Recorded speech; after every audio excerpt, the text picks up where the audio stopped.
Hi guys, I'm Alex Leiba. I just wanted to give you a quick overview of the workflow from Midjourney to Unreal through Reverie.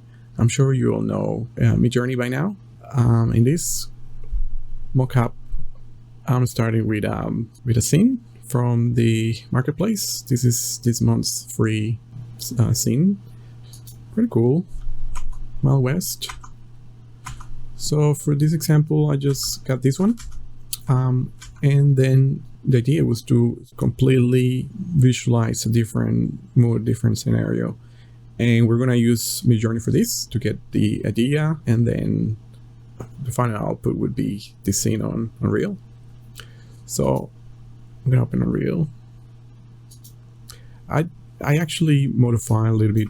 This is the original lighting, which was static. I just upgraded a little bit, change it a little bit more realistic lighting with lumen. Pretty cool scene. So alright, so I knew I had a Wild West, like an arid desert, a valley. So I'm gonna open the studies exploration that I had Midjourney. You can see some of the prompt here. A river cuts through deep desert canyon, etc, etc. So I started giving me this kind of images. Look cool, a little bit too pink for my liking. I wanted something low light, something moody, really foggy. Focus not there yet. Too much focus on the clouds. These are cool, but it's still not exactly what I wanted. I know what I wanted. There's this really cool photographer called Henry Prestes, and he has this really nice, moody, foggy photography, and that I love that. That's exactly what I was after. The softness that lighting gives you, it's pretty cool. Henry Prestes. So instead of me trying to describe it poorly to the AI, I decided just to say the same prompt by Henry Prestes, and this is the bigger version, and boom, immediately look the difference that made. It's interesting, it gives me this 3, and that one is pretty cool, but I think I like this blue. I love that complementary color there, something we could use. So a big version of thing option 1.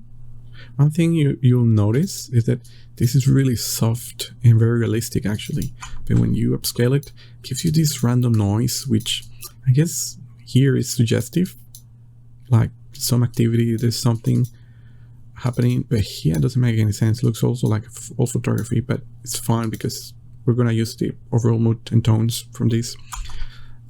These are cool, but maybe too intense. It looks a little bit like polluted, like pollution, but it's interesting. And there is also that one. So I think we have a winner. We're gonna go with this. That's it. Less than 5 minutes, I got the concept that I had in my mind. So this is part of the power of tools like Midjourney and DALL-E. So all we're gonna do is get Unreal and Reverie. And for that, we're gonna use this image. And okay, what do we want to extract from this? Many things, but mainly is the fog. So that's on the weather. We're gonna go with the default. You can specify different types of fog, such as well, the default is exponential, but you can specify volumetric, color, particle. There are different kinds, but let's go with the exponential, and we can still use volumetric. Maybe just in case, just to reinforce, we're gonna generate LUTs. I already set up my project folder to this this project. One thing to notice is that you can also crop the image. We just specify the area of interest because sometimes part of the image might be polluting the palette, the colors, or you can trim it. But in this case, I'm happy with that. It's actually quite monochromatic. And that's it. That's all it took. So I generated everything and should be already copied in our folder. What we're gonna do, let's go back to Unreal. We're gonna do is get rid of all the lighting actors. We don't need them. I mean, you can hide them or just turn them off, but including post-process. What I want to, all right, let's go back to Unlit. There you go. Clean scene. I want to have a clean scene like this one. I'm gonna save as, and let's call it Wild West tutorial.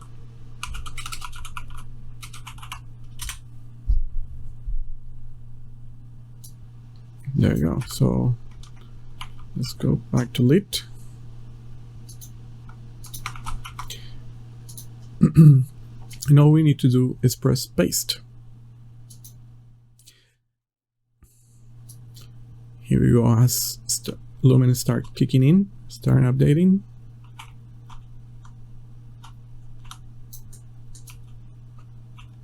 And we get something. It's happening here. It's interesting. So these are the actors that the fog came with. You might have all these actors already. Probably you're going to have them. But this is designed to work as a standalone, that even if you don't have anything, it will give you something. If I will just give you the exponential height fog, might not be enough, because maybe in your scene you have a different setup for the directional light. Actually, let me show you. There is one. Is that why do I need a directional light here? Well, first of all, for lumen injection, that's one thing you can do. Look, it's really faint. So let's go here, and we're gonna place it somewhere else. If I rotate it, eventually, see, there you go. It's like really faint. It's only 5. Let's go to 10, and let's bring back the original image that we have here. So we have some kind of a, well, no, this is vignette, but we have highlight, probably like the source of light. So we kind of want to do something similar. So let's say maybe 20, 30, it's up to you. Now something high like 30 is going to affect, of course, in the lighting. 10, let's go 15 maybe. The reason that this is there, well, first of all, let's turn it off for a second. This is what would happen if we don't have it, so we need it. But also think about it like a really overcast day. There's not such a thing as no sunlight. There's always sunlight, even if it's 1 degree in the horizon. This faint light is bouncing around. But also it's good to have it because it might give you some highlights. It will help you to describe the object. Like in this case, it's a bit too strong. Maybe I'm going to put it to 10. It will give you a nice silhouette and help you to describe the contour of the environment. Otherwise, here's nothing, but once we add it, it helps. Also have volumetric clouds. You say, why do we need volumetric clouds here? It makes no sense. Because if we turn them off, we have this, and it doesn't really make much sense. So when we turn them on, it's diffusing because it's obstructing the light, but the atmosphere is diffusing it. So we have similar effect there. Now, I would say that it's pretty spot on. The colors are there, right? And I'll show you, if we go to exponential height fog, volumetric fog, the albedo generated.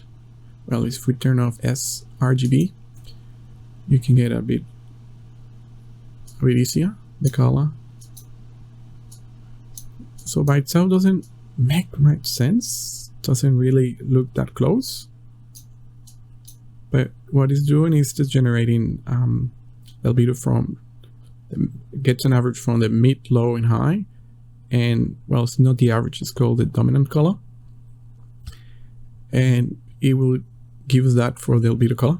If you don't want it, you just can just turn it to white, but it's good for trying to match the theme of the color, the mood that we're after. And actually that's pretty close. There are a few things that we can do. First of all, we can see those lights that they're blinking a bit. I know that is, if we select point light spirally, it's related to the volumetric light. There you go. Scattering is 500. Let's leave it default to 1. Turn it off here. Tonation radius maybe 100. Yeah, maybe something like that. 80. It's good.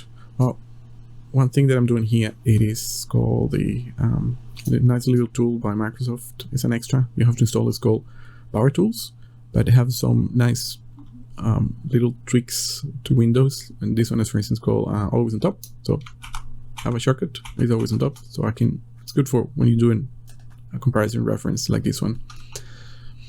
We have that light, and we have this other one, which I'm probably gonna switch to movable. Are these movable? Yes, these are. And we had this one. All right, let's try to replicate that. Intensity, let's do 10, 20, I don't know. Tonation rate, let's leave it like that. Let's try to change it really red. Yeah, maybe a bit redder. There you go. So now it's looking similar. Our eyes are drawn to that area. Actually, maybe we can see how this looks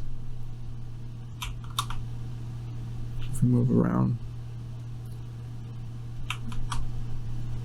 This was really quick, really simple, and you can tweak as much as you want, but like with anything in Reverie, it's not supposed to give you the final. I want the artist to still have control and think, why do I want this? And tweak, and there's more time for experimentation. But it gives you right there. I think it's a pretty good translation from a simple image like this one to an environment. And in this case, we went from completely different lighting and mood to that. So the task in theory was going from here to here, which you can do manually, but takes you a lot of time. Or you can start with this and then tweak it to your liking. One thing that you can tweak different result is the exponential fog. The main one that you want, let me minimize this, the main one that you will want, apart from the albedo, is the extinction. So if you go, maybe let's go a different location. The problem with this one is that it starts getting a bit too dense. Well, I know that's how it works, and that's part of the charm. But let's say that that's too dense, so you can always go to something like 5. There you go.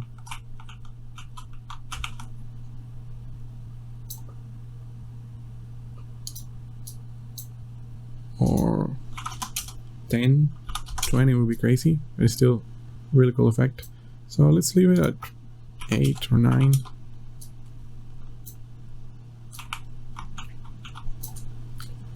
That gives you that.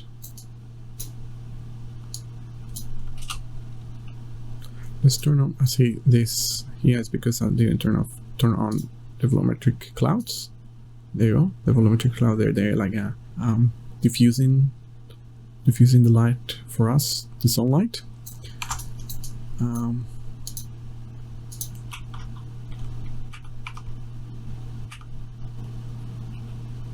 This is our space. Let's say that for this angle we like to reframe it. So I'm gonna put it something like that. Maybe I'm gonna increase the intensity to 15. You can change the color, but let's let's leave it at something like that. I wonder if you can climb that guy.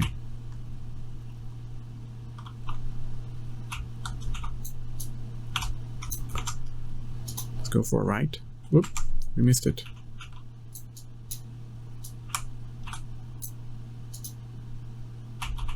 There you go. And here we are.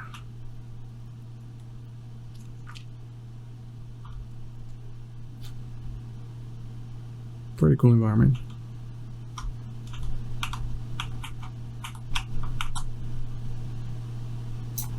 Alright, this is all for now. This was just a quick video showing how quickly we can get an outcome from simple idea. And I think that's a strength of tools, early tools, such as DALL-E and Midjourney, that even if the content is not quite there yet, it will get there. But at this point, the actual structure doesn't make much sense, like floating things, but you're willing to forgive all of that because it gives you crazy results really quickly that you can iterate over and over again, and it's easier to translate what you have in mind visually than just by describing and trial and error. Well, you can do trial and error here too, but it's a quicker shortcut. But if Midjourney gets you halfway there, maybe that's why it's called Midjourney. The other side of the journey, it's Reverie to help you achieve your vision. Alright guys, that's all. Thank you very much.